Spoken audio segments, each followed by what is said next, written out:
stop scrolling if your walls look boring, because I just turned one flat, lifeless wall into something that looks like it belongs in a $5,000 renovation, and it cost me less than a nice dinner out. No nail gun, no miter saw, no calling a contractor. Just peel, stick, and press. If you have ever wanted that expensive, layered architectural wall look, but you rent your place, or you're scared of tools, or you simply do not have a weekend to spare, this video is about to change how you think about home upgrades. Stick around, because at the end I am going to show you the exact mistake that ruins this project for most people and how to avoid it completely. Before we get into it, hit that subscribe button and tap the bell, because I am building a whole library of budget-friendly luxury home upgrades, and you do not want to miss what is coming next. Also drop a comment telling me which room you are planning to glow up. I read every single one. Why this project is blowing up in 2026. Peel and stick wall molding has completely changed the game this year. A few years ago, if you wanted that classic wainscoting or picture frame molding look, you needed real wood, a saw, wood filler, caulk paint, and honestly a lot of patience. Now in 2026, brands have refined these polyurethane and PVC base peel and stick strips so well that they look almost indistinguishable from painted wood trim, even up close. They are lightweight, paintable, cuttable with regular scissors or utility knife, and they use a high-strength adhesive backing that holds on drywall, plaster, and even some textured surfaces. This is why interior designers and rental-friendly home accounts have been obsessed with it lately. It gives you that custom millwork, old money aesthetic, without the custom millwork price tag or timeline. What you actually need before you start. Let me walk you through exactly what is in my cart for this project. First, your peel and stick molding strips. I am using a classic rectangular panel style because it creates that gallery wall, luxury boutique hotel feel. Second, a measuring tape and a pencil. Do not skip marking your wall. Eyeballing this is how people end up with crooked panels. Third, a level. Either a small torpedo level or a laser level if you have one. This is non-negotiable for that clean high-end look. Fourth, a utility knife or heavy-duty scissors for cutting the strips to size.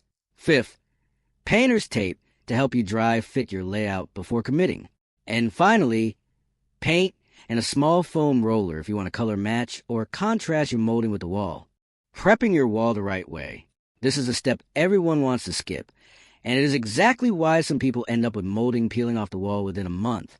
Start by cleaning your wall with a mix of mild soap and water or a degreasing wipe. Then let it dry completely. Any dust, oil from hands, or old wall texture residue will weaken that adhesive bond. If your walls have a heavy texture, lightly sand the spots where the molding will sit so you get better contact. If you are working with a freshly painted wall, wait at least 2 to 3 weeks before applying anything adhesive. Fresh paint needs time to fully cure, or the tape can actually pull the paint off later. Planning your layout for that luxury look. Here's where the magic really happens, and where most tutorials online completely underexplain things. The layout is what separates a wall that looks expensive from a wall that looks like you slapped some stickers on drywall. Measure the full width and height of your wall. Then decide on your panel style. A popular 2026 layout is the vertical elongated rectangle pattern. Evenly spaced panels running from about 4 inches off the floor to just below your crown molding or ceiling line. Use your painter's tape to mark out where each panel will go before you commit to anything. Step back, take a photo, and look at it with fresh eyes because photos reveal spacing issues your eyes miss in person. Symmetry is everything here. So always measure from the center of the wall outward rather than starting from one edge. This keeps your panels balanced even if your wall is not perfectly even width. The actual installation process. Once your layout is taped out and confirmed, it is time to commit. Peel back a small section of the adhesive back on your first strip. Align it carefully with your marked guideline, and press it firmly starting from the center and working outward to avoid air bubbles. Use a firm, steady pressure.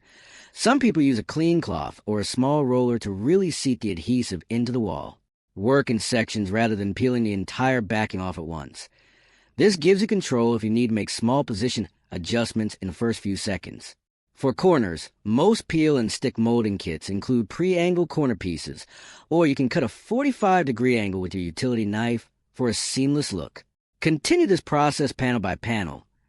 Always check it with your level before pressing anything down permanently.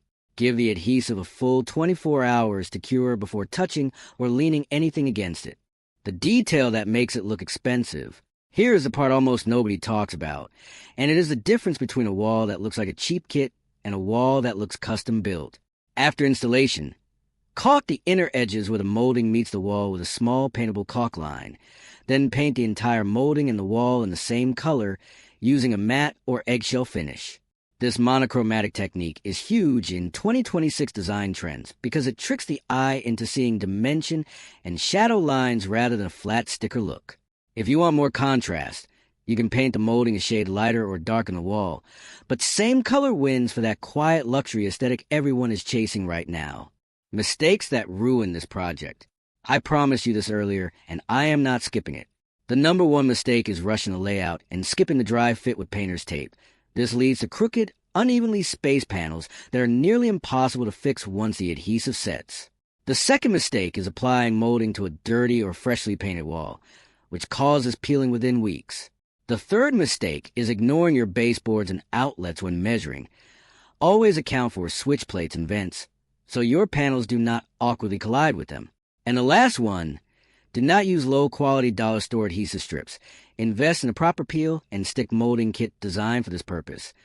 The adhesive strength is genuinely night and day. And there it is. Look at this wall, now compared to where we started. This went from a flat, forgettable space to something that genuinely looks like it belongs in a design magazine.